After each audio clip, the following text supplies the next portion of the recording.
up, Mojo? Is my microphone on? Is this working? Hello. Check one.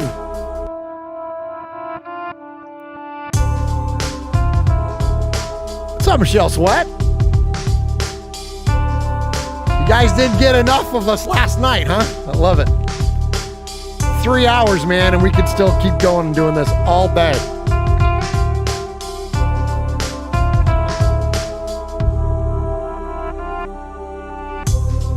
Lee B, what's up, Lee B? Yeah, Mojo, that's Sunny stuff, man. That's his beats.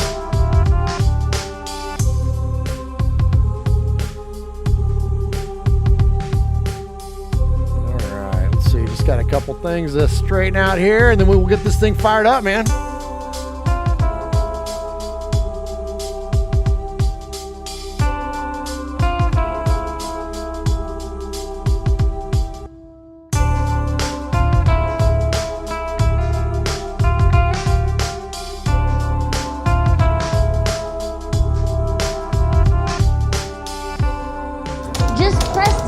Button, nerd. Wait.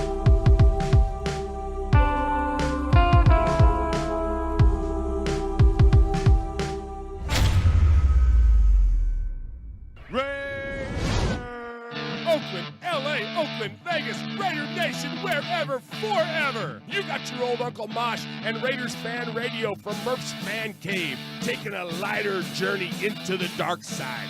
Sit back, put your feet up, pop a top, and enjoy the ride. Here we go!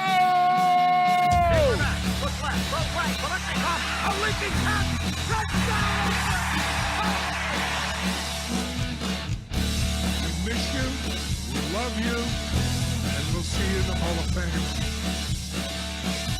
When you have great coaches, then after you have great coaches, you get great players, you have a great organization, and you tell them one thing, just win, baby. Way up the middle, intercepted Filipiano at the 50, time running down, Oakland football, and I think Oakland victory. The Oakland Raiders have scored on the most zany, unbelievable, absolutely impossible dream of a play. Well, I love this team. I think this team can win. I think this team can win.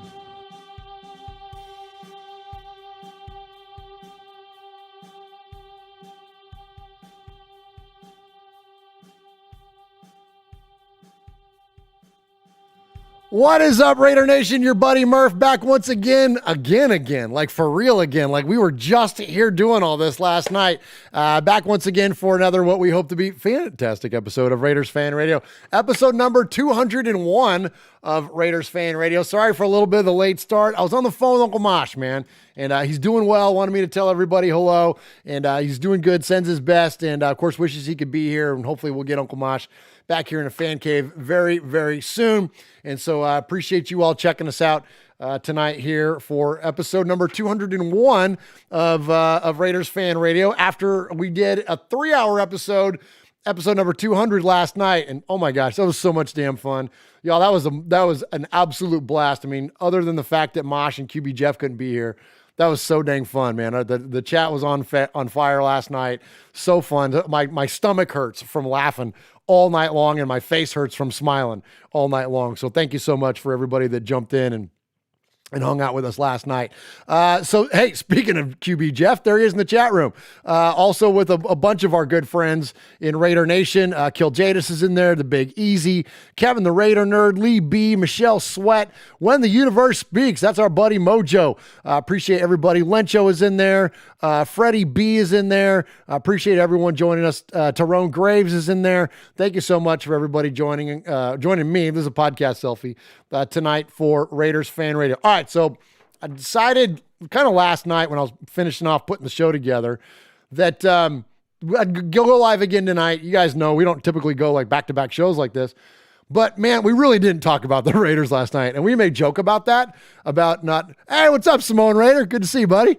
We really do joke about that. Like people comment all the time, when are you going to talk about the Raiders? And last night we told you we're not going to talk about the Raiders, even though some people not some people, there's one in particular in the YouTube comments. After we said like 5 times we weren't going to talk about the Raiders, he still said, hey, you guys will talk about the Raiders. So anyways, because of all that, I thought, all right, we better come back and talk about the damn Raiders, because that's what this thing is all about, right? So this is going to be all Raiders, the whole show, no self-celebration, no, milestones, no nothing. We're just going to, other than a respect segment that's not quite on the nose, a Raiders story, everything else is going to be about the Raiders. So mainly what I want to talk about is I want to get into the draft. We hadn't really talked a ton about the draft, and just a little full disclosure, I'm not a huge fan of diving into players because, first off, the draft is a straight up crapshoot as it is. And so I don't like to fall in love with players for 2 reasons. One is that they may not be who you think they are when they get into the league. And the other thing is that if you fall in love with a player, that player might end up being a Bronco. You know what I mean? That player might end up being a Chief or whatever else. So I try not to fall in love with players, because then if they end up on teams that I can't stand, then I don't get feeling a certain kind of way about it. But that said, there's a lot of really, really cool talent in this draft that is really applicable to what the Raiders' needs are. And so I think it's an interesting discussion. Again, not falling in love with players, although there is one I really, really have kind of fallen in love with.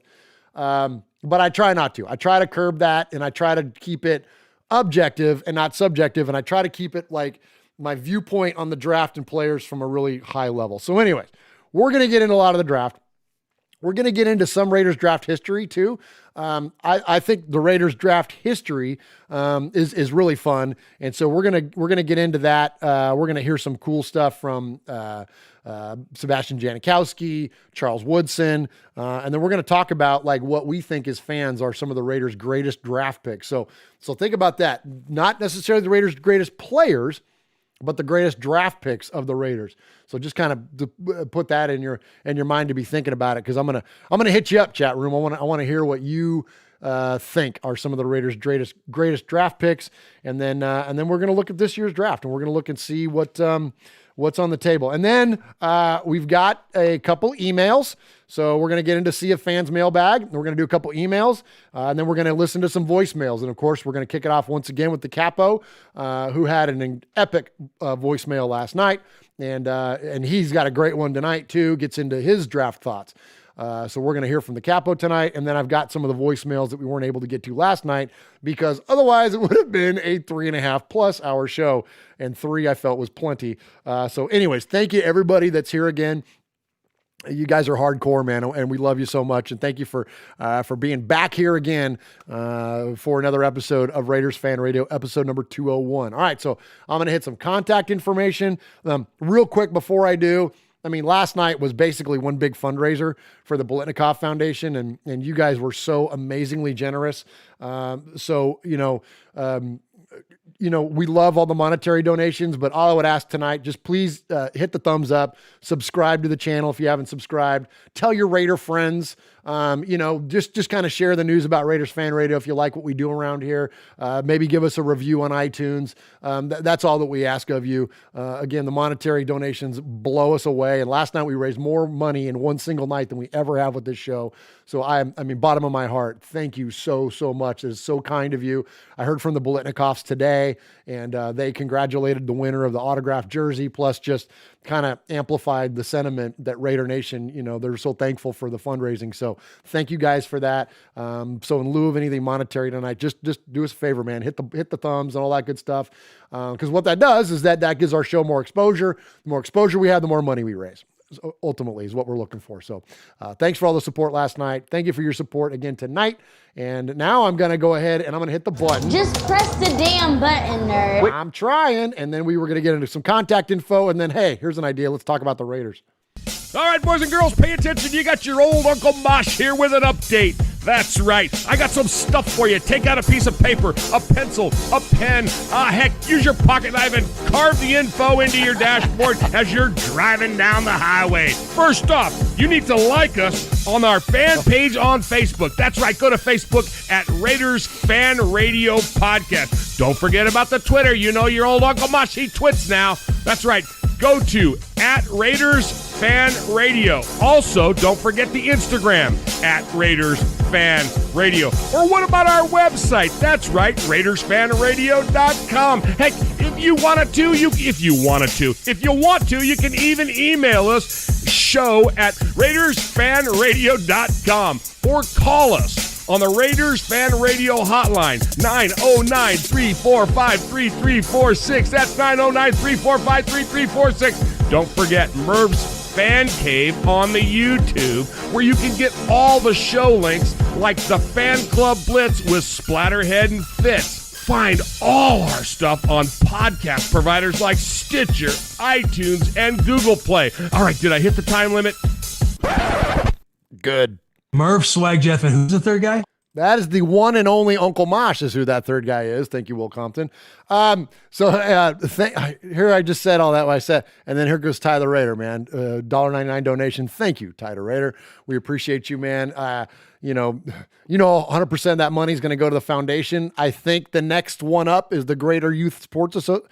Let's see if I can spit that out. The Greater Youth Sports Association of Las Vegas, and where they, they get out to kids that don't have the sports readily available to them in sports leagues, and they get out to those kids and that are underprivileged, and they put together, leagues for them, and it's an amazing organization, and I think that's what's next up for us. So that's where that money will go. So thank you, Tyler Raider, for that donation. We appreciate you.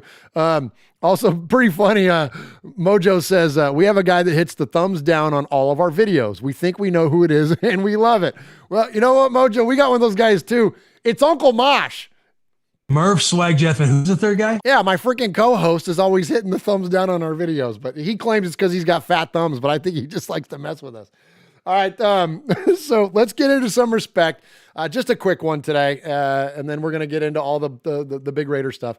I want to give respect to a fellow RFR. So you guys that listen to this show enough, you know that I like me some Star Wars. And there's a Star Wars podcast that's like, they're freaking like the OG Raiders or Star Wars podcast. They have like this massive following. It's a huge show. It's called Rebel Force Radio. And so they're RFR and we're RFR, right? Well, just like you guys that are listeners to this show and that you participate and contribute to this show, I do that to Rebel Force Radio. Like if I hear or see something cool, I send it to those guys. All right.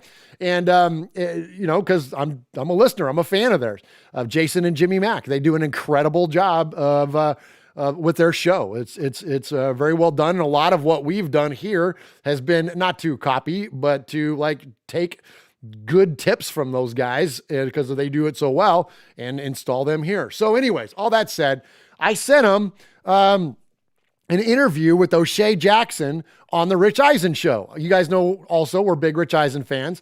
And I was listening to Rich Eisen show, and O'Shea Jackson, who's Ice Cube's kid, was on Rich Eisen, and he was talking about getting cast in the new Kenobi series. So I forwarded the link of this interview to Jason and Jimmy Mack at Rebel Force Radio, and they played it on their show, and it was cool. I just expected him to play it on the show, but they give us some nice respect on their show. So in turn, I'm going to give them respect back here. RFRs, stick together. Like most of us, especially listening to the show, he grew up a big Star Wars fan, and he talks a little bit about what Star Wars meant to him growing up. You know, the things that made little kid Shay go crazy are the Lakers. You know, the Lakers, of course, acknowledging me anytime is always great. Wrestling, Godzilla, Star Wars, and video games. And I'm getting a little bit of acknowledgement from all sides of that. Cool, and it's a dream come true. So he's pretty pumped to be in Star Wars. Also, I got to thank Murph from Raiders Fan Radio, another RFR, bringing me these clips because I didn't know about it until right before the show. So thanks a lot, Murph, and I'm happy that RFRs stick together. So from our RFR to your RFR, thank you. Our RFR. That's kind of hard to say. But here's some fun stuff. All right, so appreciate you, Jason and Jimmy Mack. Yeah, absolutely. You know, I was almost hesitant to name the show Raiders Fan Radio once upon a time because I didn't want to be known as RFR because they call their show RFR, and I didn't want to be, a copycat there. So anyways, but clearly it's not. We all embrace each other. A rising tide lifts all ships. So appreciate you, Jimmy Mack. Appreciate you, Raider Nation. All right, here we go. Raider Talk. Let's talk about the draft.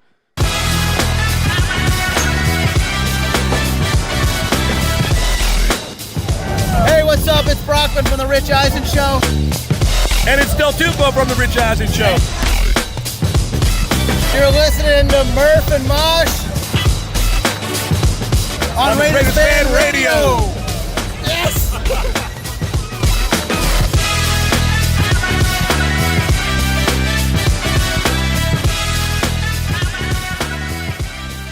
All right, appreciate everybody in the chat room there. Kevin the Raider Nerd's in there. Kevin the Raider Nerd's actually the one that hit me to the shout out on Rebel Force Radio. So thank you, Kevin.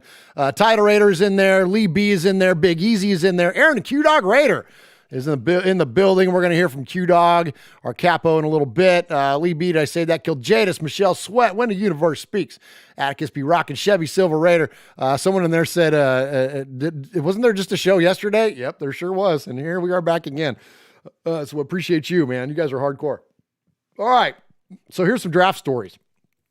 I love hearing accounts of great players when they reflect back on their time being drafted as young players. I think it's a cool insight to the mentality of what's going on with players.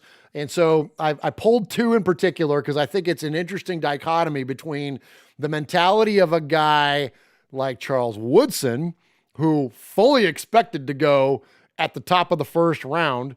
And from what you'll hear, really felt like the Raiders were going to be the one to come calling, versus a guy like Sebastian Janikowski, who had no clue that he was going to get drafted into the first round, to the point to where he was on the golf course. So let's check in first with Charles Woodson and hear his draft story. Hi, I'm Charles Woodson. This is my draft story.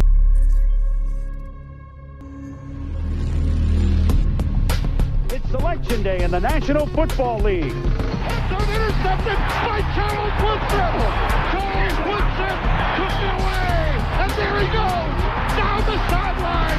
He's got to go. Polish off the Heisman. It's blast-off time for the class of 1998. Like all of us as young players, man, we dream about going to the draft, dream about getting drafted. And of course, you want to get drafted high. We are eagerly anticipating the start of what may go down in history when we look back 10 years from now as the high watermark draft of the entire decade of the 90s. Going up into the draft, there was talks about me going forward overall to the Raiders. But then there was all of a sudden there was some chatter about somebody moving up into the fourth pick. It's always interesting when the Raiders are on the clock with it. We understand the pick is coming right in. They got to go with Woodson. I mean, now all of a sudden corner, which is such a strength position for them for years and years and years. Then there was a little bit of anxiety, if you will, about whether or not I was going to get picked fourth or not. Let's go up to the podium and Commissioner Paul Tagliabue. With the fourth pick in the draft. And then the time came and the Raiders actually made the call and said, Charles, we're taking you at number 4. The Oakland Raiders have selected defensive back, University of Michigan, Charles Woodson. Man, I had, my family, man, my mom, my brother, my sister, nephew, dad. Of course, there was, hugs, going around just like you see, every year. Big time hugs and congratulations and tears of joy. It's the only pick that I think the Raiders could have made. That moment right there, knowing that I had made it and gotten my opportunity to play in the NFL was an incredible moment, man, and one that I'll never forget. All right, there he is. Pretty cool stuff there, man. Hearing Charles Woodson tell his draft story. And I tell you, one of the highlights for me for the first draft that I was ever able to attend, which was a couple years ago in Nashville, I had my boys with me. Of course, Aaron and I and Uncle Mosh, we went to day one and hung out together. But then day two, I took my boys out there, and Charles Woodson came out to announce the Raiders pick, which I believe was Trayvon Mullen. And he took up the mantle of Willie Brown and wishing all the moms happy Mother's Day. And that was a freaking epic moment, man. And I probably should have pulled that audio. We'll play it. I'm going to come back next Wednesday because it's right before the draft. So we'll get all that stuff. In fact, we'll honor Willie Brown and everything that he did as far as, clearly as first and foremost as a Hall of Fame Raider, but what he did with the draft and the legacy that he left in wishing all the moms happy Mother's Day, and ultimately Woodson picking up that mantle is just incredible. But anyways, so it's great, man. I love Charles Woodson. Like, he's becoming I think, one of the best storytellers in Raider Nation. Like that, that often, like we look at Phil Villapiano and like, that's the guy, maybe LaMonica, of course, Stabler when he was alive, but I think Woodson's moving up, man. I could just listen to that guy talk forever. So it was pretty cool to hear from Chuck there. All right. So I mentioned the dichotomy between a guy that's, Heisman Trophy winner versus, a kicker out of Florida State that was on the golf course and didn't figure he was going to get drafted anytime soon. Overall pick in the 2000 draft. We were on a golf course in Daytona Beach. My agent called me. He's like, you got to come in. I was like, what are you talking about? It's just the first round. Nobody's going to draft a kicker in the first round. He's like, no, you have to come in. Yeah, 17 pick. Oakland Raiders call. I was really surprised. Some of the records that Sebastian Janikowski holds: longest field goal in overtime, 57 yards. Most field goals in one quarter, 4. Most field goals of 50 yards or more in his career, 58. Well, as a rookie coming into Raiders, they take care of me, especially, there was a lot of older guys like Rich Gain and Tim Brown, so they took me out under the wing. But, people want to make fun of you. I kick it going in the first round, but kind of went through it. All right, there we go. So Sebastian Janikowski, man, out there on the golf course going like, wait a minute. Like, what do you mean I got to come in? So pretty cool there, man. Al Davis, man, drafting Janikowski in the first round and Ray Guy in the first round. And like Uncle Mosh likes to always say, he had a broken foot even too. Not only did they draft a punter in the first round, but they drafted a punter with a broken foot. So anyways, pretty cool there.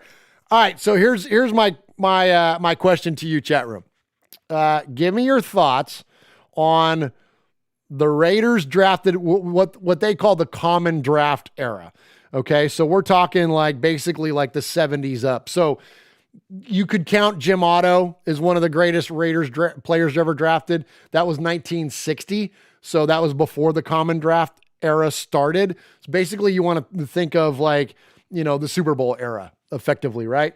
Late 60s, early 70s on through.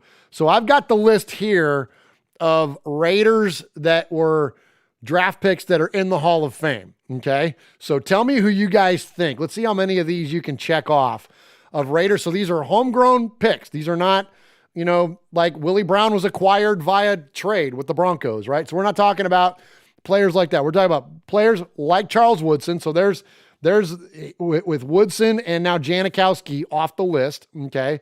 That leaves about 9 more. All right. And I took Otto off there too. Who else do you guys think in terms of like the greatest Raiders that were drafted? And if you go by Hall of Fame careers, it's pretty easy to start figuring some of these things out. So let's see what we got in there. Silver and Blacksmith says Raiders 75. Absolutely. Howie Long. Howie Long was drafted by the Raiders it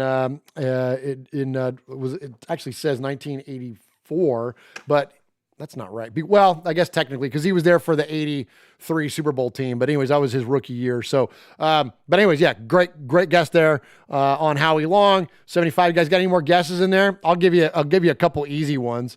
Timmy Brown, man, 1988 was a first round pick by the Raiders, and he is now in the Hall of Fame. Lincoln Kennedy is a great name there. Not all Famer, but he's in there. Gene Upshaw. Amen. Good job, Michael Mercord. Great guess. Not even a guess. You nailed it. First round, 1967. The Raiders drafted who I think was probably, arguably at least, because the Raiders have had a multitude of great leaders in the organization throughout history. But I would say if he's not number one, he's on the shortest of lists in terms of the greatest leaders the Raiders have ever had. Not to mention he was a freaking Hall of Fame guard, right? Kill Jada says Cliff Branch, right? Yes, and absolutely. And Cliff Branch needs to be in the goddamn Hall of Fame. I'm going to stay wound down on that one. You can tell I'm kind of chilled out tonight after last night going 3 hours. But yes, Cliff Branch is an excellent call out. Not yet in the Hall of Fame, but he damn well better be soon, because that's the biggest oversight and the biggest freaking atrocity when it comes to the Hall of Fame. Get your freaking crap together, Hall of Fame. You're going to let in Drew Pearson because he cries. Now we got to deal with the fact that we got to have him go in ahead of Cliff. Harold Carmichael went in ahead of Cliff. Cliff not only had more rings, but better numbers and beat those guys head to head. And now we got to induct Cliff posthumously because you're freaking dragging your ass on getting him inducted, just like you did Stabler. Like, thankful for Flores, thankful for freaking Charles Woodson, thankful for even Wayne Mabry this year. But let's go with Cliff Branch, please. Okay. Howie Long. Yes. Already been said. Jack Tatum. Great call out. There's another Hall of Fame oversight. Speaking of those, Big Easy says, I'd say Bo Jackson, not in the Hall of Fame though. Great call out though. These are great guys. You're right. They're not Hall of Famers per se, but these are great call outs for Raiders draft picks. I see Marcus Allen. Big Easy said Marcus Allen. There you go. 1982, Marcus Allen. All right. I mentioned one of these guys. He was a kicker. It was the punter, right? Not Shane Leckler. So it's of course Raymond Guy. 1973, Ray Guy. Gets drafted by the Raiders. All right, I'll give you 3 more that are in the Hall of Fame. Come on. Let's go think lineman. Lester Hayes, great call out there. Was Lester a draft pick, though? I don't know. We'll have to follow up on that one. If Lester was drafted by the Raiders. I can't remember off the top of my head. Yep, Ray Guy's in there. All right, so Gene Upshaw's line mate, of course. We're talking about Art Shell, who was drafted in 1968. The Snake, not even the Snake, just Snake, Kenny Stabler, right? Drafted by the Raiders out of the University of Alabama in the 2nd round. And so that's, of course, a great Raider draft pick. And then last, we're going to go with Dave Casper, 1974 Hall of Famer, the Ghost, drafted by the Oakland Raiders. So those are, to me, those are some of the greatest Raiders draft picks ever. You guys had some excellent ones in there. Appreciate that. And that's right. Lee B says only punter in the Hall of Fame. That's right, Ray Guy. And soon to be, think about this. Leckler's going to probably get in too. That means there's going to be 2 punters in the Hall of Fame, and both of them are going to be Raiders. That's going to be pretty sweet. So anyways, I appreciate you guys on that. Appreciate your input. And now let's get into some current draft prospects. After I find the button, I got these buttons, man. Just press the damn button, nerd. I'm trying. Nobody enjoyed a good Donnybrook more than 6th-year linebacker Phil Villapiano. Linebacker, number 41, Phil Villapiano. This is Phil Villapiano, and you're listening to Raiders Fan Radio. All right. Yes. Lester Hayes was drafted out of Texas A&M, 1977 in the 5th round. How about that? Great call out. I forget who it was that mentioned that. Adam Hill. Great call out, Adam Hill. That's awesome. And then let's check out Villapiano because I'm pretty sure Phil, I hate looking up stuff when I'm on the air, but let's get this right. Piano. All right. Phil Villapiano. I always say Biano. It's piano when you listen to it, the way he pronounces it. Yeah, Bowling Green. Yeah, Raiders drafted him out of Bowling Green. So there you go. So there's another couple. Phil Villapiano, and then, of course, the great Lester Hayes. All right, let's jump into some of these players. Okay, so I'm going to give you just some of the guys that I think are good fits for the Raiders. These aren't ones necessarily I think are going to fall to the Raiders. I think that there's chances they could, depending, because this draft is so deep, and it's so deep for positions of need for the Raiders. You know, the Raiders don't need, quarterbacks, and we don't, you know what I mean? Like, so we don't, need a left tackle. We don't so when you look at some of the more high profile positions that teams are going to target early, none of those are the positions that the Raiders are going to likely target. They may, not to say that they won't draft, a quarterback or something, but that'll be in a later round, and as more of like a backfill thing, just somebody to develop like they tried to do with Connor Cook, kind of a thing. So that said, there's some of these players that really could drop to the Raiders. When you look at how deep wide receiver is, and the fact that wide receivers, other than a couple of them, aren't going to go in the first 15, 16 picks. By the time we get to 17, you might see somebody like Devontae Smith. So look, I'm just saying, I know it sounds a little crazy, but you might. All right. So the first one I'm going to throw at you is Micah Parsons. I know some of these are kind of like, wow, like, oh my gosh, like the way he's going to be there, but he could be. So let's talk about Micah Parsons. 6'3", 245 pounds, middle linebacker out of Penn State. That's a big ass middle linebacker. like 6'3", 245. That's almost edge rusher. And I believe he was an edge rusher before he switched over to stand-up middle linebacker. So after he commits to Penn State, Parsons, oh, here you go right here. After he commits to Penn State, Parsons was informed by head coach James Franklin he would start his career at middle linebacker rather than defensive end where he played in high school. Franklin also announced that Parsons would be in contention for the starting job his freshman year. Parsons only started one game that year, but he led the team in tackles as a freshman. So that's pretty impressive, man. So isn't a starter and leads the team in tackles at middle linebacker. That's as a freshman, okay? So prior to the start of the next season, he was named the Butkus Award awarded to the Butkus Award preseason watch list. And then his sophomore year, he has 109 tackles, 5 sacks, 3 deflected passes, and 3 forced fumbles. Parsons went on to be named the Butkus Award winner and was a consensus All-American. He also had a dominating performance in the 2019 Cotton Bowl and was named defensive MVP of the game, in which he recorded 14 tackles, 2 sacks, and 2 forced fumbles.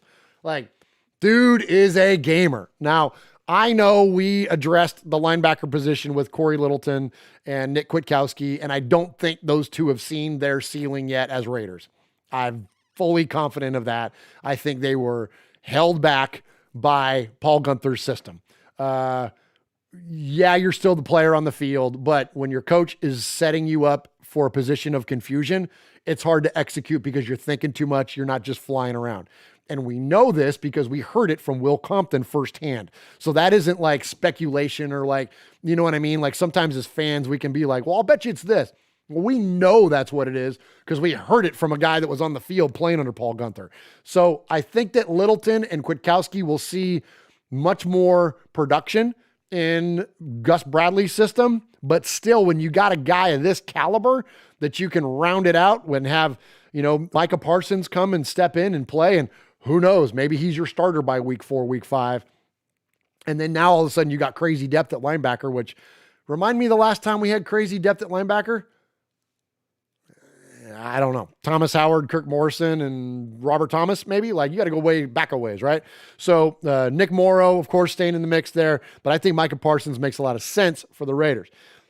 On that same theme, next up, you got the Joker. First off, he's got the best nickname in the draft. And I'm talking about, I'm going to butcher the last name. So just deal with it if you know how to pronounce it better than me because you're a big Notre Dame fan. That's awesome. I'm not. And so Jeremiah, I can do that one. Owusu, Koroma. Anyways, whatever. That's why they call him Joker because his initials are J-O-K. So he's the Joker out of Notre Dame, middle linebacker for all the same reasons that I just gave you about Micah Parsons. But the Joker, Jeremiah, is a little bit more of a playmaker. So he spends his freshman year on the scout team and didn't appear in any games. Then he misses out on his sophomore year after breaking his foot in practice. And then he was named a starter going into his junior season when he records 80 tackles, a team leading 13.5 for a loss, 5.5 sacks, 4 passes broken up, 2 forced fumbles, 2 fumble recoveries, and in 2020, he wins the Butkus Award as the nation's top linebacker, in addition to being named the ACC Defensive Player of the Year and a unanimous All-American. So once again, we're talking about a guy that freaking brings it, and I think that it's tough to be, for an amateur film watcher like me, not to be dazzled by a highlight reel, but I think it's arguable. But I think when you look at Joker's highlight reel, it looks a little more flashy than a Micah Parsons. So I think that even though he's undersized compared to Parsons, at 6'1", 215 versus 6'3", 245, gosh, he's just a big man. I don't know. I think that there's a case to be made there for that. And it's really because he's a cover guy. And like, if we want to really drill down what the Raiders need in terms of linebacker ability, the reason we signed Corey Littleton, we need him to cover. We got to cover Travis Kelce's big ass. Like, we got to cover these guys. Hunter Henry's no longer in the division, but you get the point though. Like, we got to cover, man. And so we need linebackers that can cover. So I think those two guys, either one of them would be great. And I'm probably leaning towards Jeremiah in that one. Real quick before I move on, just to give you a quick rundown too. I meant to do this at the top. So the Raiders have, what do we got? 1, 2, 3, 4, 5. So we got 7 picks, right? In the draft. So we got 17. That's our first one there. We all know. Then we got number 48. Okay, so we're picking there. So 2 good picks at the top. Then we got 2 thirds. So we got 79 and 80. I love it when you can go back to back. I think it's really cool. So we got 79 from Arizona. So we're going, and that's the one we got for Hudson. So we're going back to back picks with 79 and 80. Then we got in the 4th round, we got 121. And then in the 5th, we got the one we got from Miami and the one we got from Seattle for Gabe Jackson. So that's 162 and 167. So 7 picks total, 1 in the 1st, 1 in the 2nd, 1 in the 1st, 1 in the 2nd, 2 in the 3rd, and 1 in the 4th, and 2 in the 5th. So pretty cool there. All right, so let me give you another one. Here's a position of need for us. Right tackle. We need a right tackle. I think that we have players that are very capable of functioning and playing pretty well at right tackle. We already saw it last year.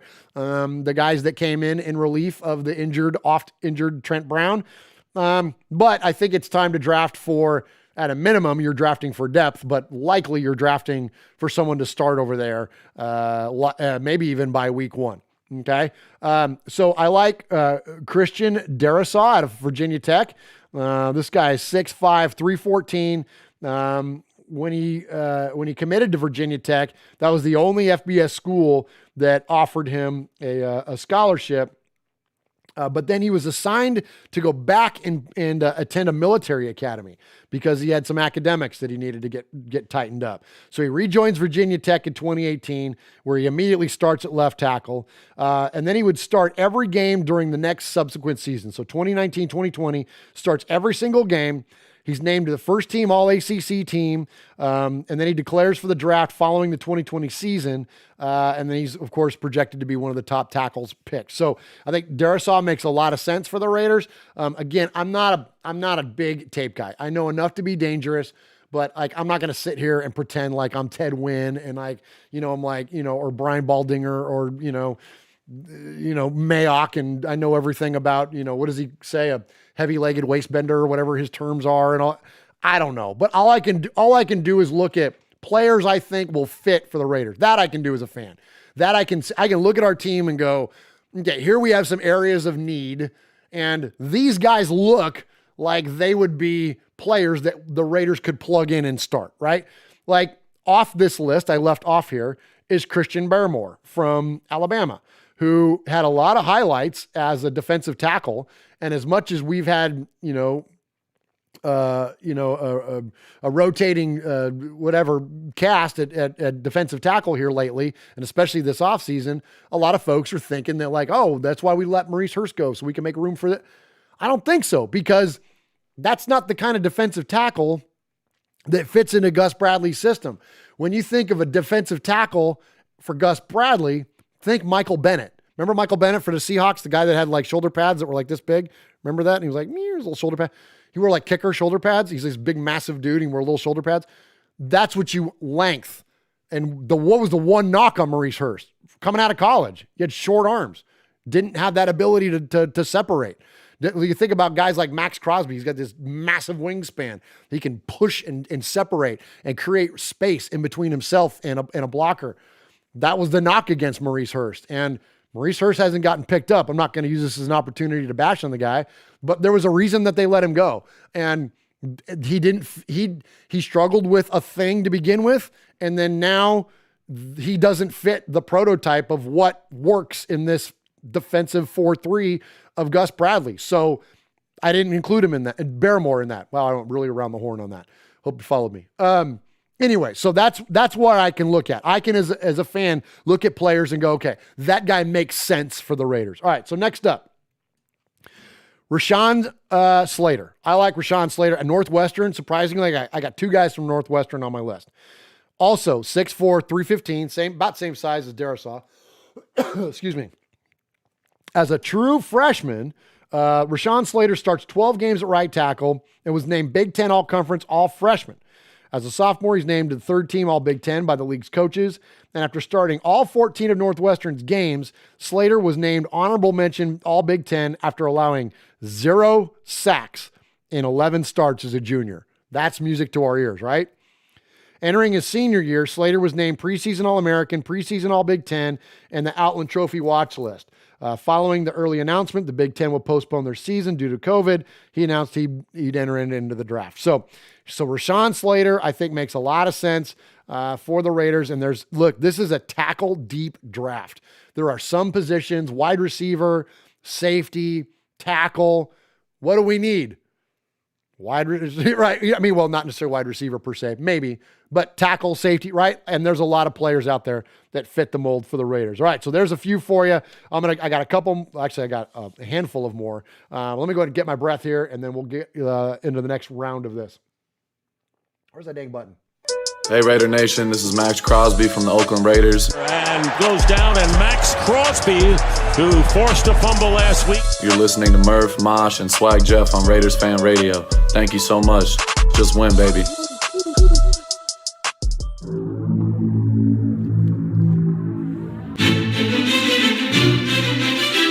Patrick Claybon with NFL Network here. Hey, folks, I know 3 things you might like. Do you like football? Do you like the Las Vegas Raiders? Do you like listening to things? I'll add a 4th. Do you like swag? Well, here we got Swag Jeff, Murph, Uncle Mosh. This is Raiders Fan Radio.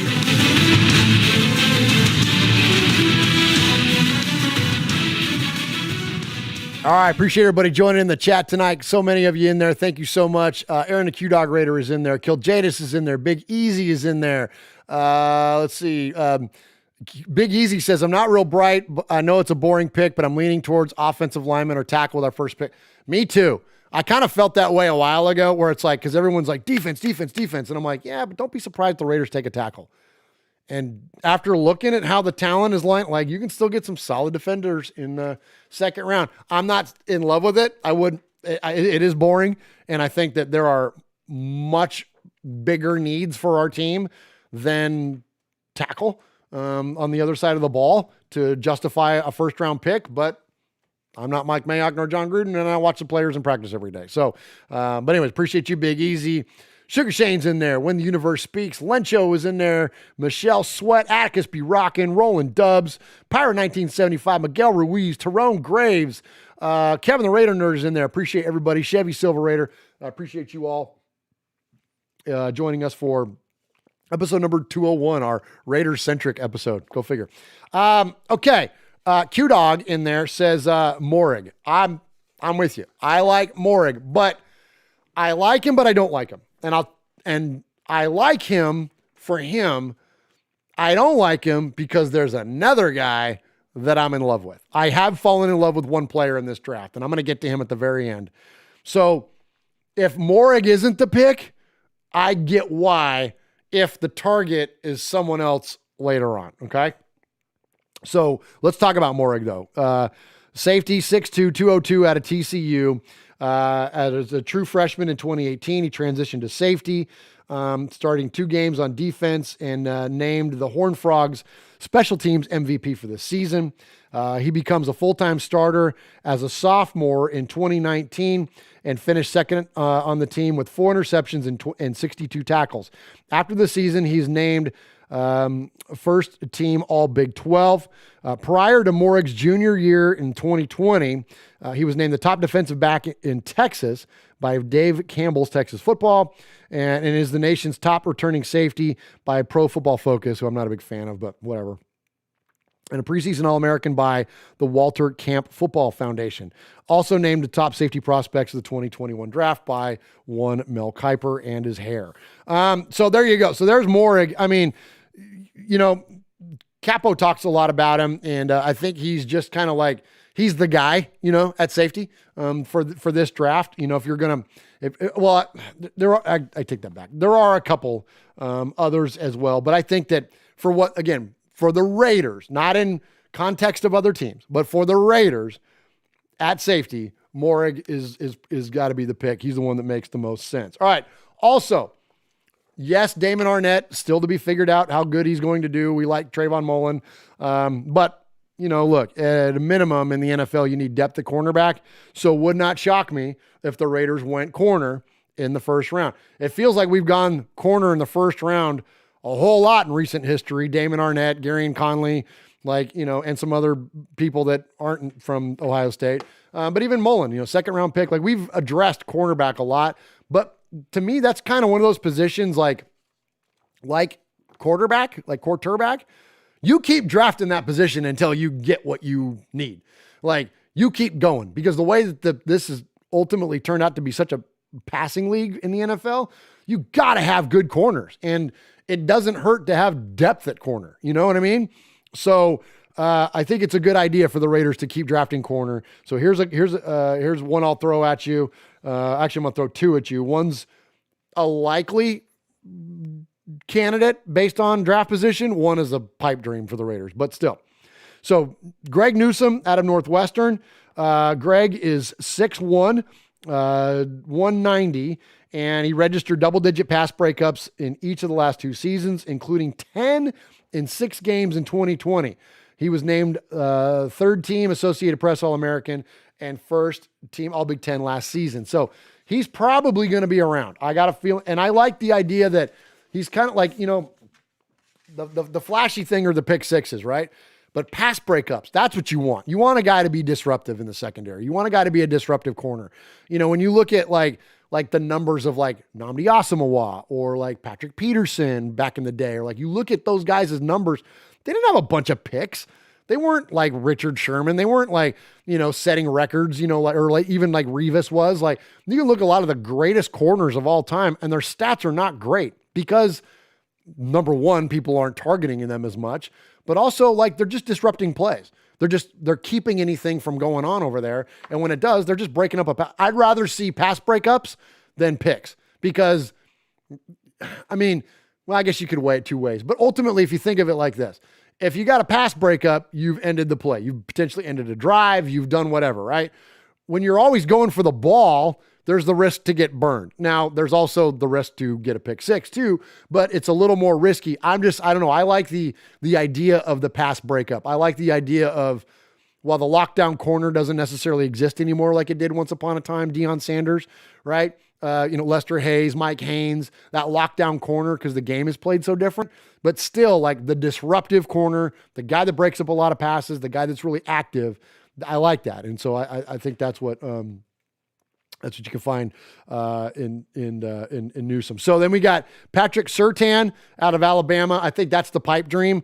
I don't think there's like a 5% chance he falls to the Raiders, right? If he does, Patrick Surtain II out of Alabama, 6'2", 202.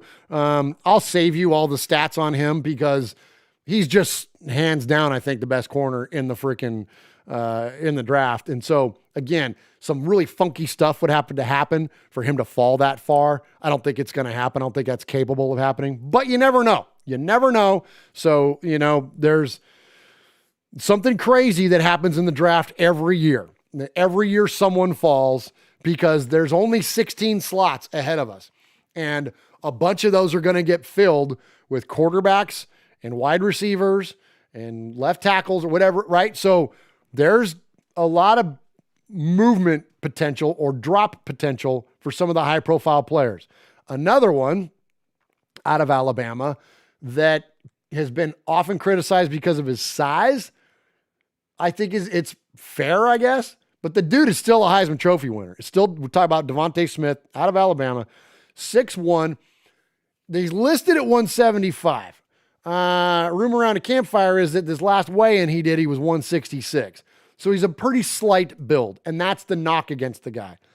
But when you look at what a playmaker, did anybody that watched Alabama play this year, dude is an absolute stud. He's amazing. And so if that guy is on the board at 17, how do you say no? And here's why I put him on here, and because I think it makes sense for the Raiders in this sense. That everybody loves the big, fast, number one wide receiver, right? Everybody wants AJ Green. Everybody wants Julio Jones. Everybody wants, right? You want Megatron. You want whatever. Everybody wants that kind of, that's got to be our number one. We got to bet that. Well, we have that number one, and his name is Darren Waller. But he's not a wide receiver. So I think that if a guy like Devontae Smith is on the board, and again, I'm going to save you reading because it's 2.5 long paragraphs on his on all of his successes and achievements and accomplishments in college football. when you got a guy like that, that's that dynamic of a playmaker, and oh yeah, by the way, his former teammate Henry Ruggs is on the other side of the field, and oh yeah, by the way, you got Renfro working underneath, and oh yeah, by the way, you got Brian Edwards that can work the back of the end zone, in the red zone, and like you start thinking about what that would actually look like, considering that Waller's going to be the number one target. I think it could make sense for the Raiders, man. And hey, look, you want to break the top off of a defense? Draft Devontae Smith. Now, again, I don't think he's going to be there. Just like Surtain, I don't think he's going to be there. I don't think you get that level of talent. I don't think you get it falling that far. But once again, crazier things have happened. All right, I'm going to hit a break, and then we're going to get into some sleepers. So those are the guys at the top. Those are the guys you're going to see round one. That's always the right. That's the glossy picks, right? That's the one everyone loves to talk about, what we're going to do in the first round. But what about the sleepers? What about the guys that could fall to us in the later rounds, the third round, the fourth round, maybe even all the way down to the fifth round? That's what we're going to get to next. I'm going to go ahead and hit a break here, and then we'll jump into it. Hey, Raider Nation, I just want to say hello. This is Pastor Mondo of NationMinistry.net. You're listening to Raider Fan Radio with Uncle Mosh and my brother, Murph. Just win, baby.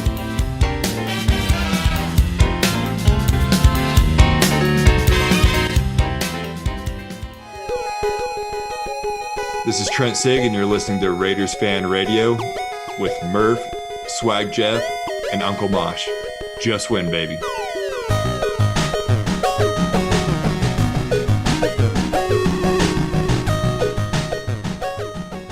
All right, I've got 4 sleeper picks for you. I'm going to start with my second favorite, and then I got a couple guys that I think are maybes in the middle, and then I've got the player I fell in love with at the end. All right, let me shout out the chat too while we're at it. Let's see, we got Aaron the Q-Dog Raiders in there, Atticus be rocking, the Big Easy, Chevy Silver Raider, Miguel Ruiz is in there, Tyrone Graves is in there, Sugar Shane's in there. Appreciate all of you joining us or joining me here for this podcast selfie as we dig into the Raiders draft potential. This is fun. I had a lot of fun putting this together because I hadn't had a chance to really dive in. I mean, I follow, NFL Network's on my TV 24/7 pretty much. And I follow football, college football closely and all that. But like, I really hadn't really locked into like where the Raiders were, who I think is going to be on the board and all that good stuff. I don't do mock drafts. I don't do that kind of stuff. These are just kind of, just some thoughts I had around some of these players. And so anyway, so I hope you guys are digging it. And this is pretty cool. This has been fun. So, all right. So here's my sleepers. So speaking of NFL Network, I saw this guy on NFL Network and it sold me. He arguably is about the 4th best wide receiver in the class. Okay. Arguably. When you look at his highlight reel, which it's easy to watch a YouTube highlight reel, they're only going to put good stuff on there. But even the stuff they were showing on NFL Network yesterday is pretty impressive. His name is Tylan Wallace. He's a wide receiver out of Oklahoma State. 5'11", 193. Totally dynamic in terms of being a wideout. Here's the rundown on the guy. He's got an all-around game. He's got a quick release off the line of scrimmage. He sells routes and consistently separates from defenders. He's tough, doesn't back down from a challenge, and comes away with a difficult reception. Adjusts to the errant throw, making the reception in stride, extends his hands, and snatches the ball out of the air. He can track a pass in the air, and he'll display outstanding eye-hand coordination. Keeps the play in bounds after the catch and works to pick up positive yardage. He quickly recognizes blocking assignments, gives effort, and gets results. All right, so pretty legit, man. I think that would be a nice fit. Like, again, Devontae Smith ain't going to be there, but do we draft a wide receiver? I mean, I don't know. We picked up Willie Snead. We got John Brown. Like, we got a pretty deep locker room or wide receiver room as it is. But if you got a guy with that kind of talent and he's sitting around the 3rd round and you got an extra pick, maybe you pull the trigger on it, right? So, I don't know, just thoughts. All right, let me give you a few more. Frank Darby, speaking of wide receivers, wide receiver out of Arizona State. 6'1", 200. Wide receiver doesn't stand out as a big position for us, as I already mentioned. However, being that we lost Aguilar, and we signed Snead and Brown, but these guys aren't, we've kind of seen their ceilings. We know what they are. Would it make sense for us to draft in another young player? I think they might. So I like Frank Darby because he stands out as a fantastic late round target. These aren't my words, but I'm reading it to you, but this is why I like him. Late round target in the draft, and he could be a guy to bring some juice to the Raiders' offensive attack. He is an alpha at wide receiver who plays the game with intense competitiveness. Can you guys think of a head coach that would draft a guy that's labeled in his scouting report as being an intense competitor? Right? You feel me? He's a dynamic deep threat who tracks the ball in the air extremely well and also shines in contested catch situations. Darby's not the biggest or most explosive wide receiver prospect. He's just simply a playmaker who will always get the job done. Like that's a pretty strong report there. So again, 4th round, 5th round, wouldn't be surprised if the Raiders pull the trigger on Frank Darby. All right. Back to the defensive side of the ball. We've locked up our starting edge players, but you never can have too much depth at edge because Yannick Ngakoue is not going to play every single snap ever. Neither is Max Crosby. These guys need to get some relief, and Carl Nassib, doubt is the answer other than, occasionally. And I know we paid him all that money, and I think it's a fair criticism at this point.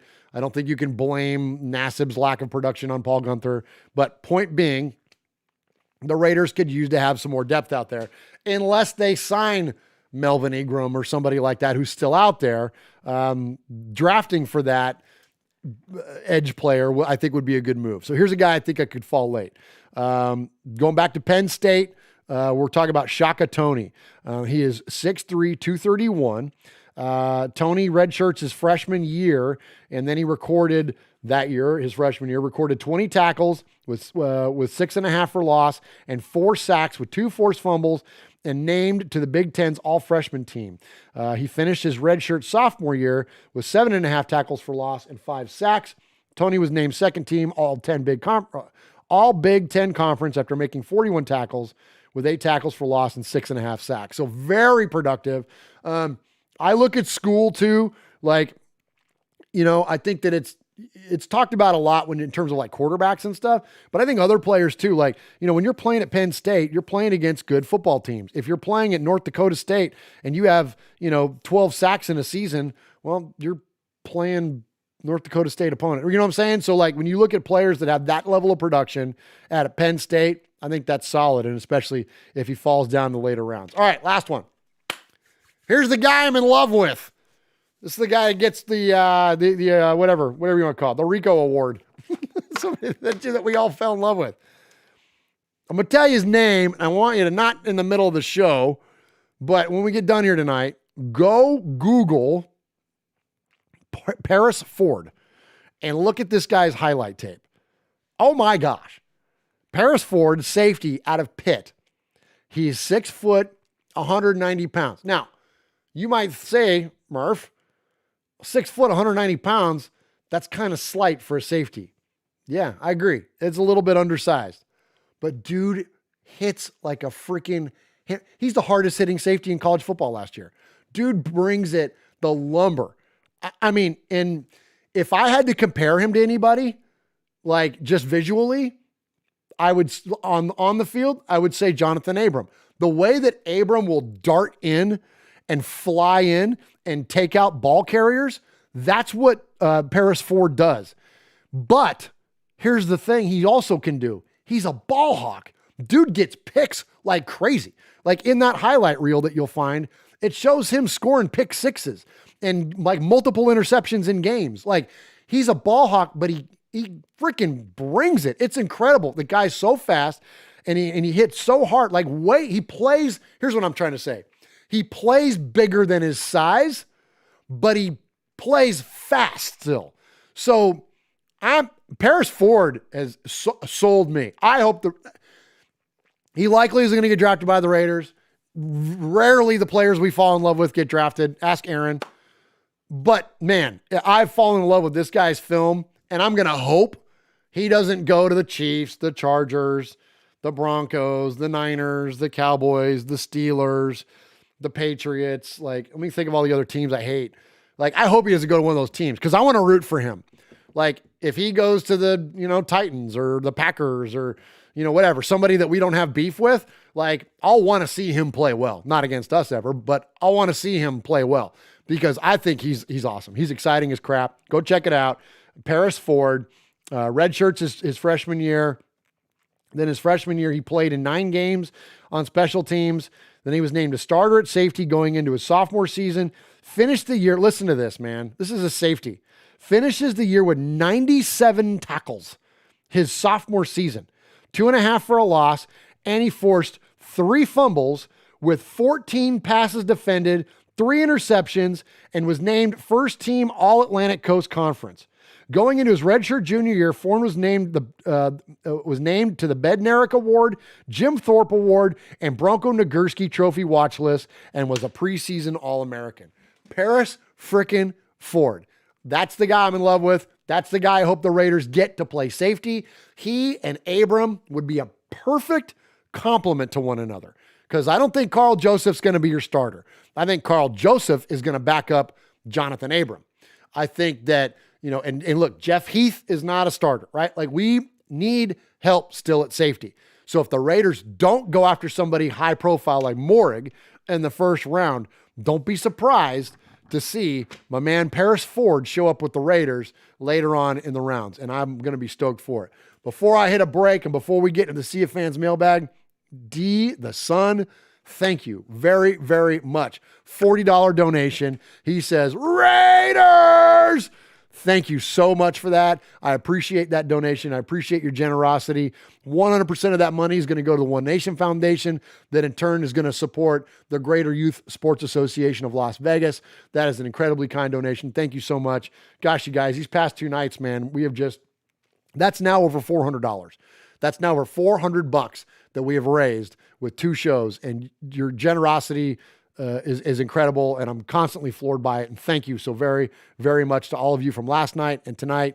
D the Sun, thank you, and also for Ty the Raider earlier as well. Appreciate you all very, very much. We have a go for main engine start, and we have main engine start. 2, 1, booster ignition and liftoff of Discovery. Hello, I'm astronaut Jose Hernandez, and you're listening to Raiders Fan Radio.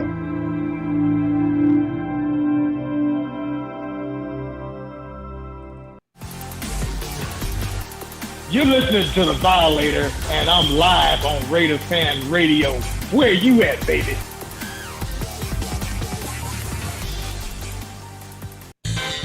You're listening to Raiders Fan Radio with the real star of the show, Little Murph, and my sidekick, Uncle Mosh. There used to be a third guy, too, but I kick him out. All right, appreciate you, Raider Nation. Appreciate everybody in the chat. As I mentioned, D the Sun is in there. Raiders 7528. That's a new name to me. Appreciate you jumping into the chat tonight. Big Easy is in there. Tyrone Graves, Michelle Sweat, Lee B is in there. Sugar Shane, of course, is in there. And I appreciate all of you joining us for this episode of Raiders Fan Radio. All right, let's get to the Sea of Fans mailbag. This is where we get a chance to hear from you. So you can call us at 909-345-3346, and you can leave us a voicemail, or you can send us an email to show@RaidersFanRadio.com. There he is, baiting, looking. He's under the gun. He's caught, he throws. It is! Oh, he caught it!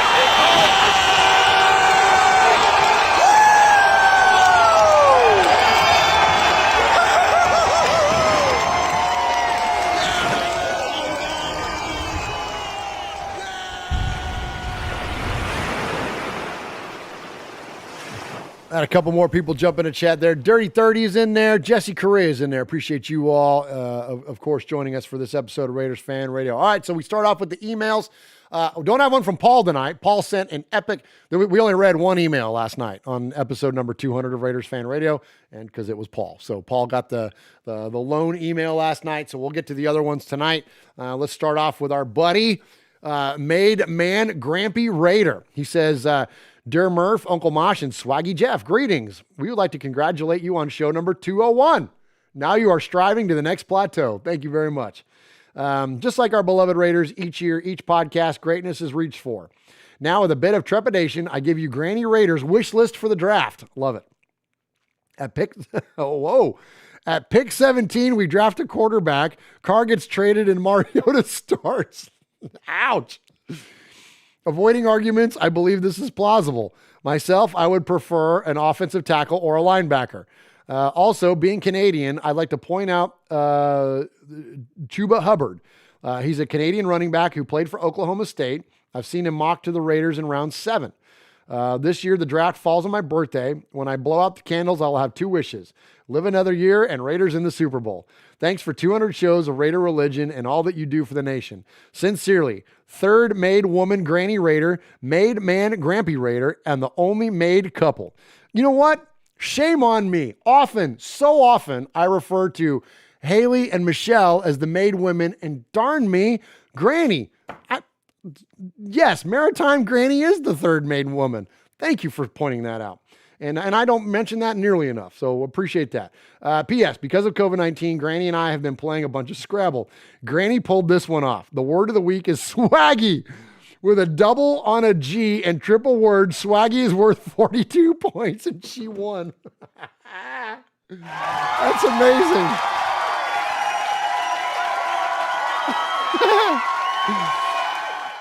Thank you so much there, Grampy Raider, man. I appreciate your email. That was good. And tell Maritime Granny we said congratulations on using swaggy for the score there in the win. All right, we appreciate that. Let's see. Sorry, I had to make myself a note there. All right, next up, we got the man of mystery here that's emerging in the fan cave. Hello, RFR family. I want to start off by saying thank you for giving us Raider content. I hope you guys had a great trip. After listening to your feedback on the RFR's tripping show, I decided to clarify a few things. I know I said I would deduct this. So this is Low-Key Raider, by the way, who wants to play a game with us. He wants to see if we can guess who he is.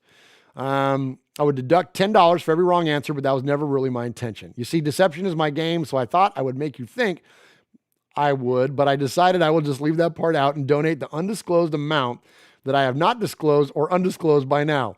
My clue last week was that I watched the same shows as Uncle Mosh. Now, I know this is a broad statement, since I can watch anything with a decent storyline. But here's another thing. Me and Mosh are connected. He teaches theater, and I once played King Duncan in high school. Now, I know some may not be aware of Macbeth, but one thing you should know is the events of the tragedy are usually associated with the execution of Henry Garnet for complicity in the gunpowder plot of 1605. Man, this is like way over my head. The gunpowder plot of 1605, but that is debatable. I tell you this, why? No reason at all. But here's my next clue. Simple Man by Leonard Skinner is my favorite song. I hope that helps. May the odds ever be in your favor. All right. Low-Key Raider, man. All right, so I forget who our guesses were the first time around. I think I guessed it was the Menguses, and it wasn't the Mengus. So I'm going to guess Tom. I'm going to guess T3 Tom from the Only Nation podcast. That is my guess to who Low-Key Raider is. All right, one more email to get to. Aaron, the Q-Dog Raider, is in the chat there, and he says, 30 seconds of Paul. Matt. You know, I didn't play 30 seconds of Paul last night, even though Paul was the only email I read. So I'll tell you what, I got one more to read and then we'll hit Paul anyways. This is a fun one though. Hi guys, congratulations on the double century. I can't believe I managed to fall asleep and I missed the celebration episode, but I slept right through wearing this. Hey, it's not just me that's old school. Respect to you, the made men and women, and all of us in the worldwide Raider Nation. Here's to the next 200. I can never pronounce this correct. It's Siante Math. From Scotland's David Love. And he sent a picture, and check this out. There's Scotland's David Love. Look at, he's repping the old school RFR shirt right there. The old Sonny and Murph Raiders Fan Radio shirt. We had those made for our very first ever tailgate going back to 2016 in Nashville, man, when the Raiders beat the Titans. So that's super cool, man. Super cool to hear from Scotland's David Love.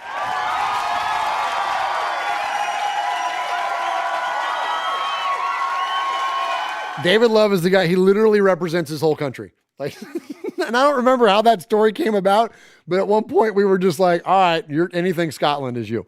But anyway, so appreciate Scotland's David Love. And we appreciate all of our amazing UK listeners all the listeners abroad across the globe. But our UK listeners are fantastic. Everybody that's in Scotland and of course that represent Silver and Black UK. We talked a lot about those folks last night. It's one of the most amazing booster clubs there is. Have become great friends of ours. And of course, the UK is where a good friend of ours, how's that for a segue, Capo? That's where a good friend of ours, Paul from Shropshire, Mississippi, UK resides. So let's honor our friend Paul before we get into the voicemails. Paul? Paul! Paul! Paul! Paul. Paul! Paul? Paul! Paul! Paul. Paul! Paul. Paul. Paul.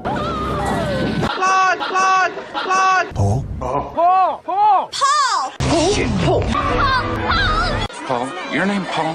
Hello? Paul. Hello? Paul. I met him with Paul. Who? Paul. Paul, yes, Paul. Paul's not here. Hey, Paul. Paul! Hi. I'm Paul. All right, there we go. Celebrate our good friend Paul, who is, this is pretty cool. So last time we were talking about Paul, we were like, yeah, he kind of needs a name, right? Because he's like the capo of the emailers, right? So Capo's like, Capo's capo of the made men, made women. We're going to hear from him in just a second. We were like, we might need to give Paul a title. So this is what this is cool. So Big Easy in the chat last night said Paul should be the royal scribe. I kind of like that, man. I wrote it down from last night. I'm looking at my notes here. The royal scribe. I dig that. So Paul, let me know what you think about being the royal scribe. Like, he's our official Sizzler scorekeeper. He's won awards. He's won a bunch of Sizzlers. Like, Paul's legit, man. Like, he's one of the made men, or made folks, I should say. So I like that title, royal scribe, man. That's legit. So, all right. So speaking of the made men and the made women, every crew needs a captain. We call him the capo. He is Aaron, the Q-Dog Raider, and he always kicks off this segment. Greetings, Don Murph, the Sizzler Moss, on the Boss Sonny, Sergeant at Arms, the Sizzler, Big Raider Trucker, Mojo for When the Universe Speaks, Ramon the Mean King, Swag Jeff, Ron the Mater Raider. Nation, today is April 22nd, 2021. Happy Earth Day. F the Chiefs.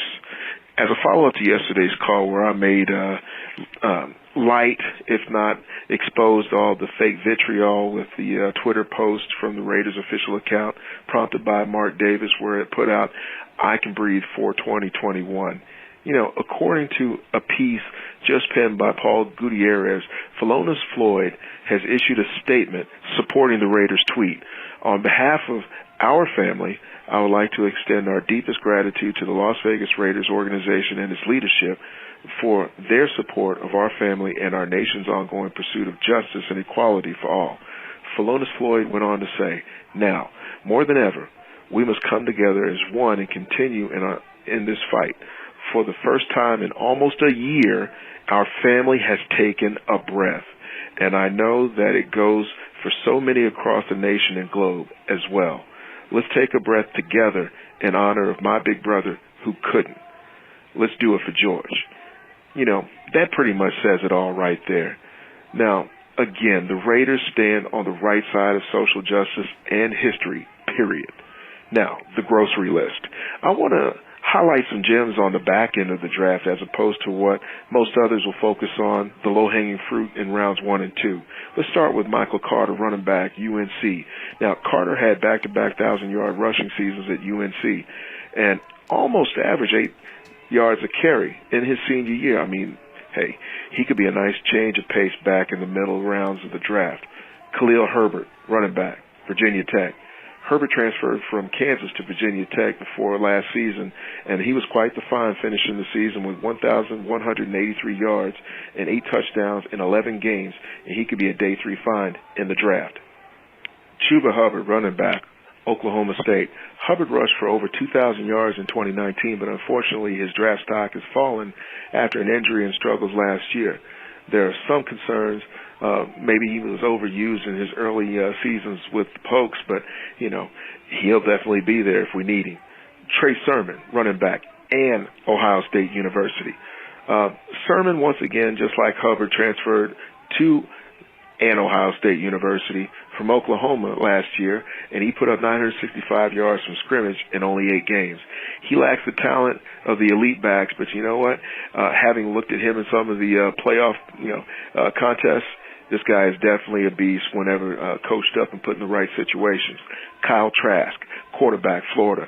Trask has, definite upside. I mean, for much of last college football season, he was a Heisman favorite at one point. Some poor performances and lack of athleticism could push him back down to the lower rounds where we might be able to snag him. But his elite production over the last 2 years is undeniable. Felipe Sparks, quarterback, Arkansas. You know, much maligned early in his career at Florida, Franks transferred to Arkansas and had an excellent 2020 season. He has major physical tools, and at 6'7" with a long, strong arm, and decent mobility, and, he just needs to show a little bit more accuracy to be an NFL starter. Sorry, Nate Peterman. Frank's learning behind DC4 and MM8 would be a really good deal for everybody concerned, especially at that position moving forward. Kellen Mond, quarterback, Texas A&M. Mond showed superstar ability for the Aggies, putting up together a highly productive career. Accuracy, once again, is going to be a sticking point for this young man. But Mons plus athleticism does fit the current NFL game, and you know what? He could work definite wonders. All you got to do is look down to the Cardinals to see what this guy potentially could bring to the table. Trey Smith, offensive lineman, Tennessee. Smith was a former elite recruit, but blood clots in his lungs disrupted his college career. He has a chance to be an excellent pro if he can get over the health concerns. Walker Little, offensive line, Stanford. Little may be a little bit under the radar, but, that wasn't always the case. There was a time when he was considered a first-round selection and an early starter at left tackle. In April 2019, he was rated as the number 2 overall pick in a way too early 2020 mock draft.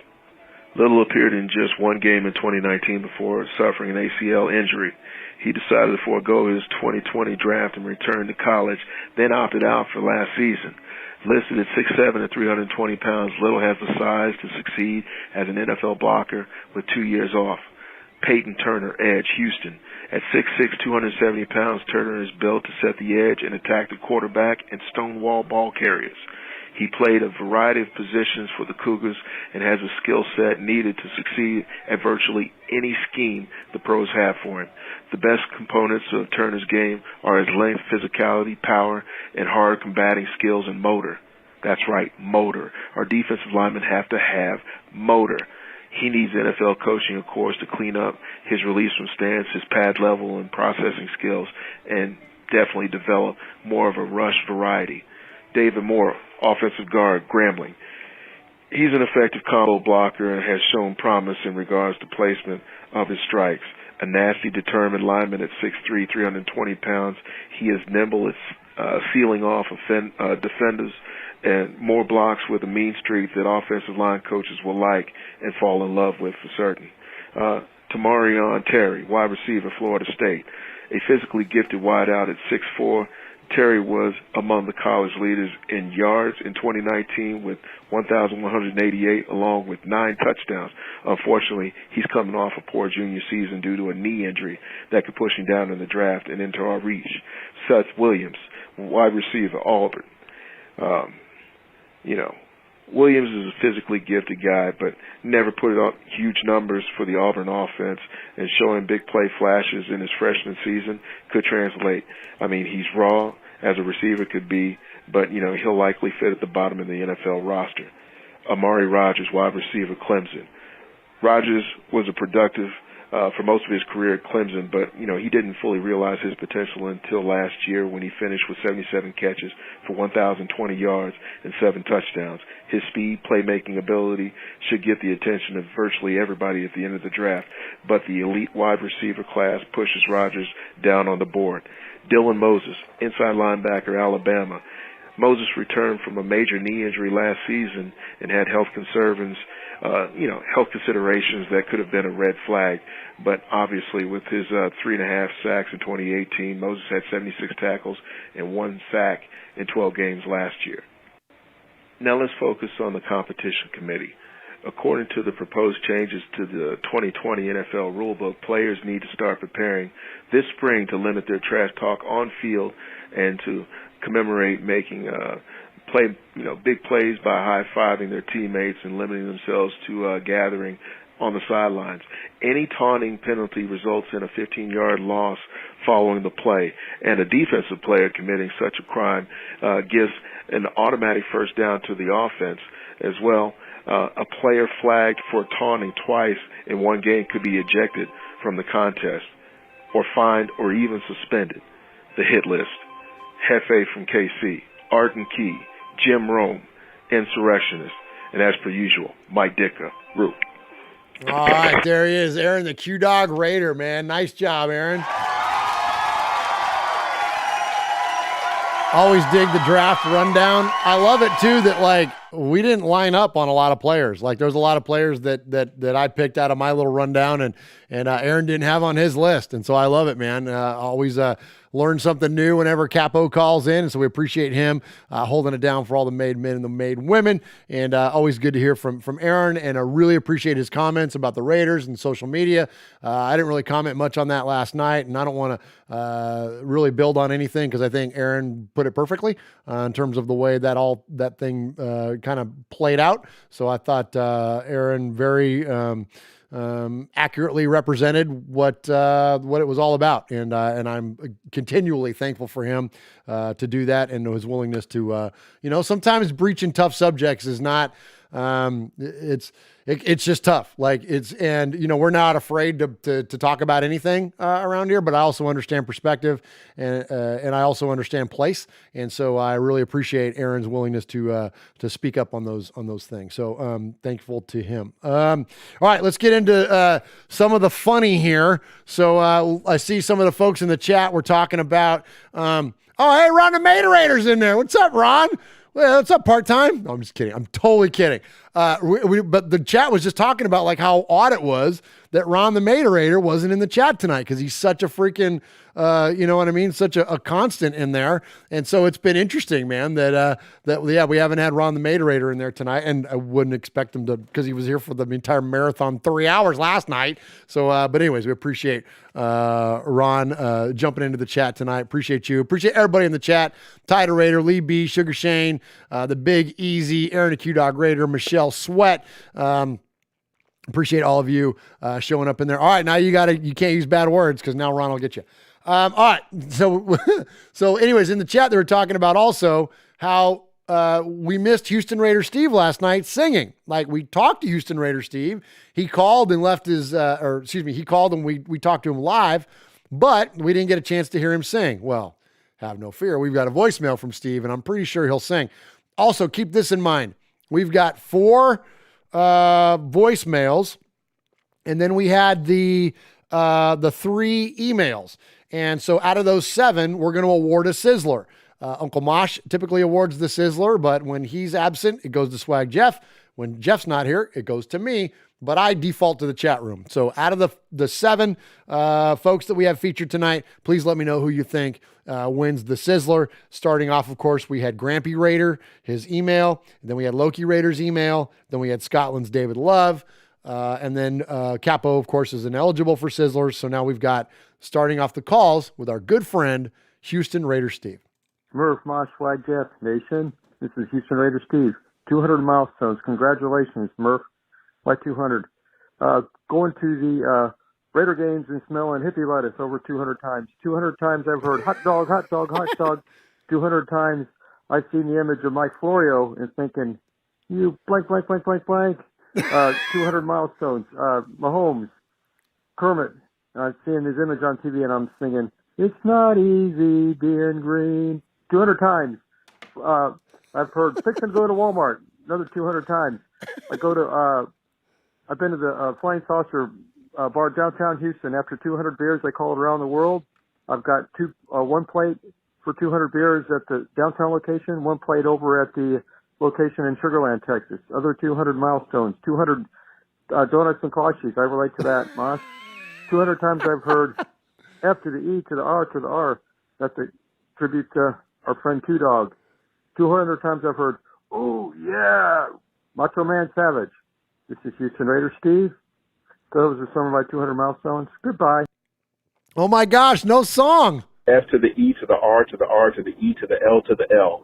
It ain't furl. Oh my gosh, no song from Houston Raiders Steve, but always a great call from Houston Raiders Steve. I love it. 200 to all the things that he's heard or experienced 200 times, man. That was awesome. I appreciate you, Houston Raiders Steve. All right, next up we've got, all right, this is a call, all right. This is gnarly. Kill Jadis still in the chat. Kill Jadis, man. He does of course the Raider or Macho Raider Savage, and man, he really brought it on this one. We've got sound effects and everything. So, all right, here we go. This is our good buddy, Kill Jadis.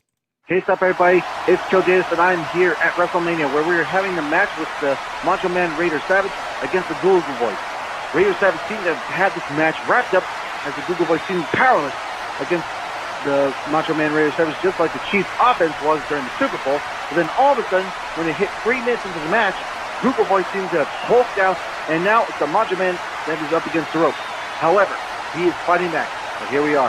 The Google Boys has the Macho Man in his clutches. He throws him into an Irish whip against the turnbuckle. Google Boys charges in for a close leg, but he misses! Head bangs against the turnbuckle as the Macho Man dodges him. Earlier in this match, the Google Boys distracted the Macho Man, Raider Savage, with a Slim Jim, and it actually worked. It was like dangling 12 links of sausages in front of Andy Reid. Just completely mesmerized. It was embarrassing. The Macho Man has the Google Boys up, and he throws him down with a scoop slam. Textbook technique. And now the Macho Man has the Google Boys in a headlock, trying to submit the Devourer calls and skulls. Tap out, you scumbag! The grip he has around the head is like suffocating the Google Boys. It's almost like the defense that we had a long time ago. I hope within the draft and free agency we can get back to that thing. The Google Boys' face is getting redder and redder. It's almost like the Chiefs fans' faces in the Super Bowl. At least we scored a couple touchdowns when we went up against the Bucs in the Super Bowl. Oh, but now the Google Boys throws a couple elbows into the midsection. They're standing up. They go off the rope. And the Google Boys throws the Macho Man up. Oh, and he hits the ref! Oh, but the Macho Man bounces off the rope. They turn with the schoolboy roll up. God! No! The ref is out. He's out cold.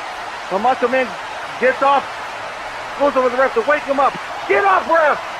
Wait, Macho Man, watch out! No! The Google Boys hit Macho Man Raider Savage with a low blow from behind. Disgusting! Just like how the refs do it to us every single time they screw us over. The Google Boys goes off the ropes, and he hits the second leg drop. The Macho Man can't kick out now. No, not like this. Wait. The ref is still out. Google Boys is now trying to wake him up. Wait, I see the second. Oh no. It's Macho Man Raider. It's Macho Man Raider Silver. Wait, and here comes Dusty Rhodes. Silver's distracting Google Boys. And Dusty Rhodes, Dusty Man just hit him with a chair. Get up. The Macho Man Raider Savage is up on the rope. He drops the elbow. 1, 2, 3. We got champion. We got champion again. Good job. Take us out for Holy Toledo.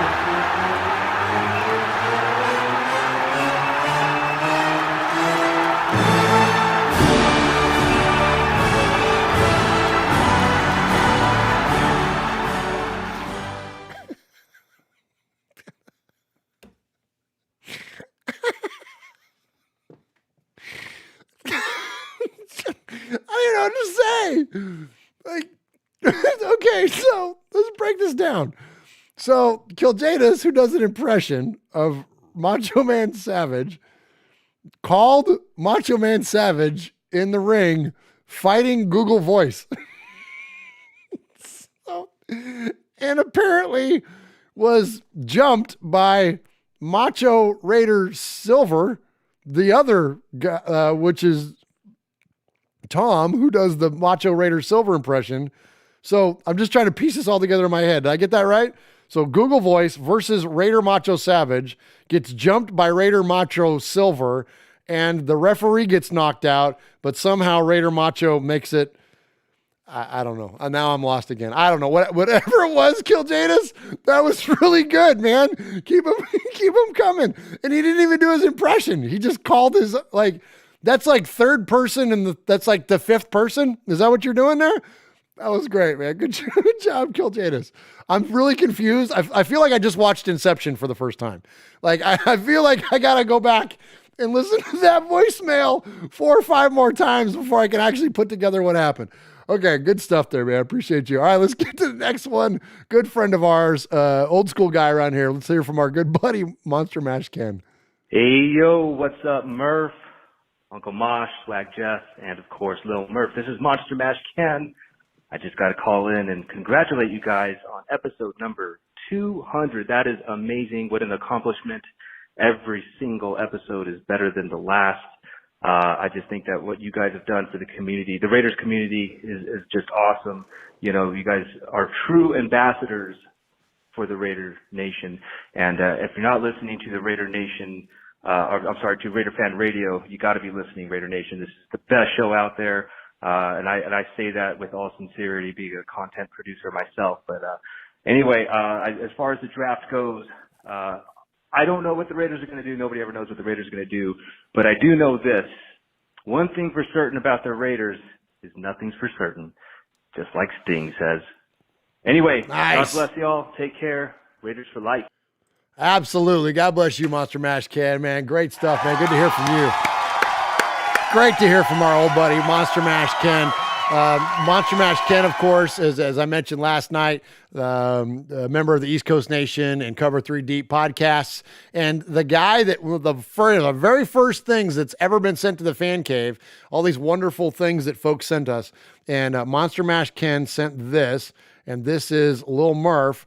This is my action figure. Look, it's got my name on the back there, right? That's it's the look at he even did he painted the shield. Look, it's got an RFR. It's got our old RFR logo on it and stuff. So there's Lil Murph there, and that kicked off, of course, the this little fella here, this Lil Murph, his active role in the show, providing endless amounts of commentary about what goes on around here. And so let's check in with Lil Murph. Let's see what he's got to say. Uncle Mosh, I can't hear myself think. Keep it down, fool. Oh my gosh, taking a shot at Uncle Mosh there, Lil Murph is, man. All right, let's see what else he's got to say. I like John Gruden, but I love me some Chucky. Yeah, he does. Of course he would love Chucky, right? Dolls, respect dolls. All right, what's the last thing you got to say about this, about us here at Raiders Fan Radio, there, Lil Murph? You said this was a fan cave. It looks more like your spare room. Hey, man. Well, you know, we work with what we got. All right. Thank you, Monster Mash Ken. Thank you for supplying Lil Murph. And thank you to my son, Tristan, for supplying the voice of Lil Murph. All right. We got one more to get to, and then we are done for the day. Don't forget, remember, we're going to award a Sizzler Award. Let's check in with our good friend, Kevin the Raider Nerd.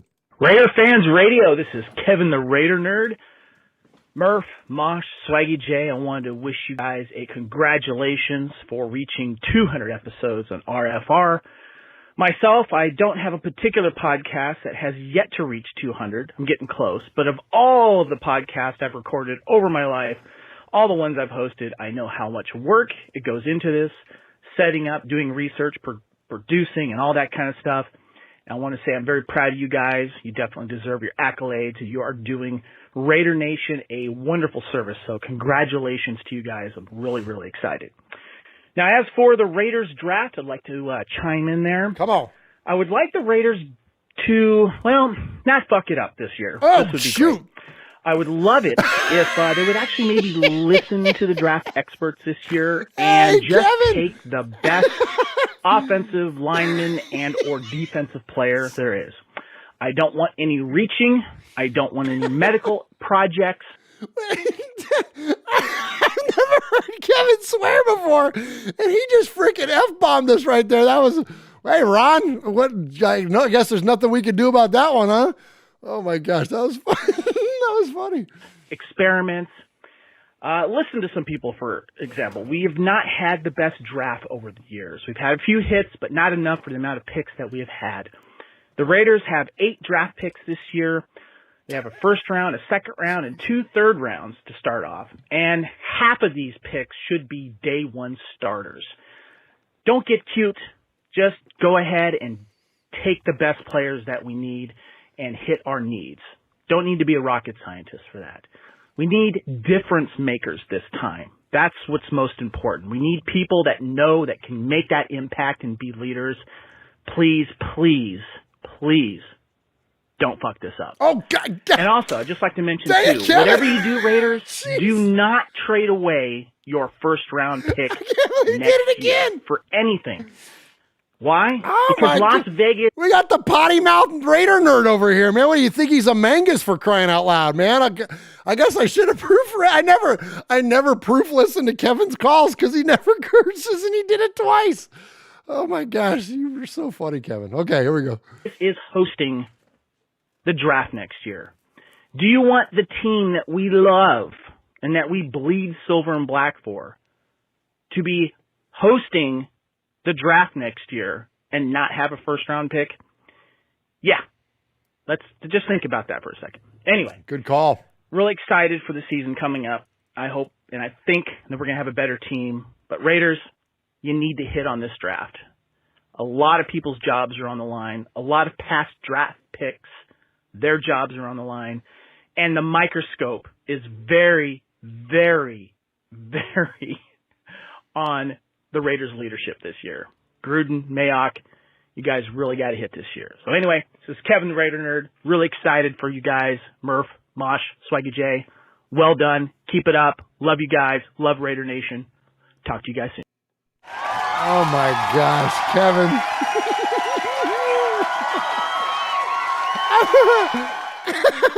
From now on, where somebody was saying it's, hey, this is Kevin the Raider effing mother effer. Yeah, this is Kevin the Raider effing Raider nerd. Oh my gosh, Kevin, that was funny, dude.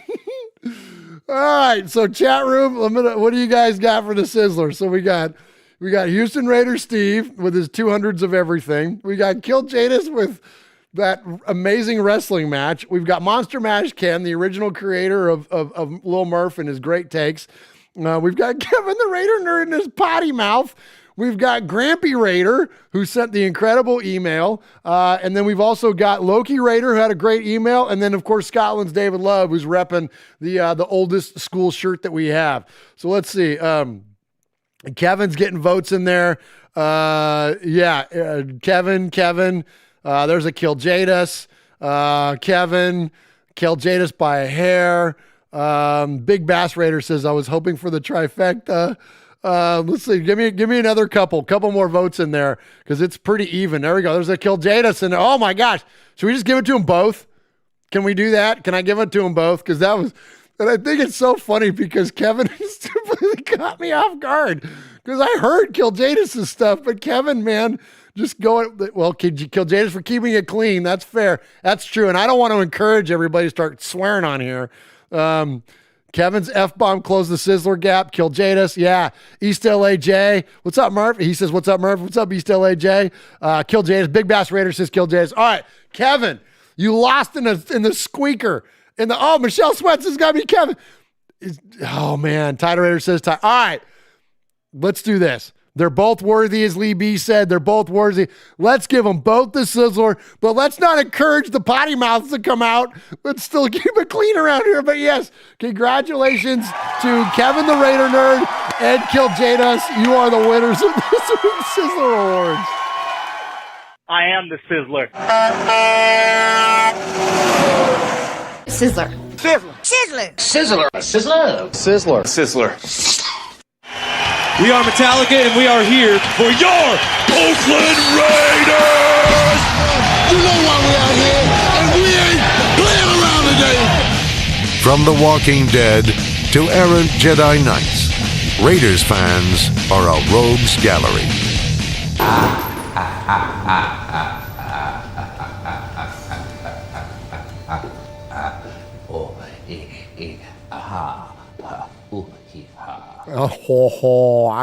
You're gone now.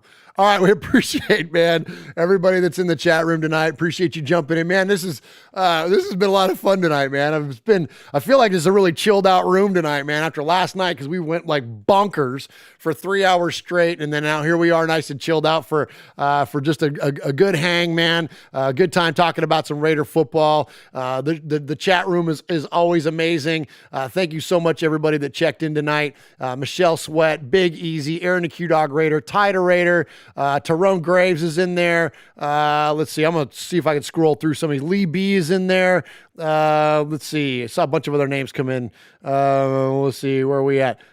Oh, darn it. Let's see where. I scrolled too far. There we go. Big Bass Raider is in there. East LA J is in there. Appreciate you all. Appreciate Sugar Shane. Appreciate Dirty 30. Appreciate everyone that's jumped in the chat tonight. Loki Raider. Hey, there we go. Good to hear from you, Loki Raider. Corey Fleck is in there. Says, I missed the show. Man, yeah, you're just catching the tail end of it here.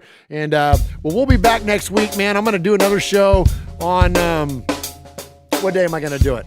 I'm going to come back and do one on Wednesday. We'll do the normal night because the draft is on Thursday. So we'll kind of button up any of our last little kind of thoughts and whatever about the draft. I don't know who's going to be here. I don't know if Mosh will be here, Swag will be here. I'll be here for sure. Anybody that's in the chat room tonight, please come back. Feel free to join us for sure. Thank you again to everybody in the chat room. Thank you to everybody that participated tonight. Thank you to all of our emailers, all of our phone calls this week. Thank you for the monetary donations. Ty to Raider, thank you so much for your generosity. And D the Sun, man, that took us over that $400 mark over the past 2 nights. And that money 100% is going to go to the Greater Youth Sports Association. So thank you all so very, very much for the way that you support Raiders Fan Radio. Please keep it up by hitting the thumbs up, hit the likes, hit the subscribes, throw us a review. Tell your Raider friends about us. If you don't mind, share it on social media. Just kind of, spread the word a little bit, because the more awareness we have of our show, the more listeners we have, the more participants we have, the more ads we get, the more revenue we can generate, or just on views we can generate revenue nowadays. And all that money gets given away. So the more support we get, the more we give away. And so that's why we are so thankful to you. Thankful to everybody that was just maybe lurking around, not in the chat, like my boo Max. Appreciate her. Appreciate all of you. And man, that's all I got. Go Raiders, man. This is such a fun time of year. Start getting a little excited because the draft's starting to kick in. Oh, one last thing. Shout out Mojo. Going to do a draft spectacular. So we'll have information on that on Wednesday when I come back about what we're going to do on Mojo's channel and When the Universe Speaks. But we're basically going to do a big marathon podcast like we did last time. All right, Raider Nation, that's all I got. Love you all so very much. Have a great night. Be safe. And go Raiders, man. I got to do the button myself. Just press the damn button.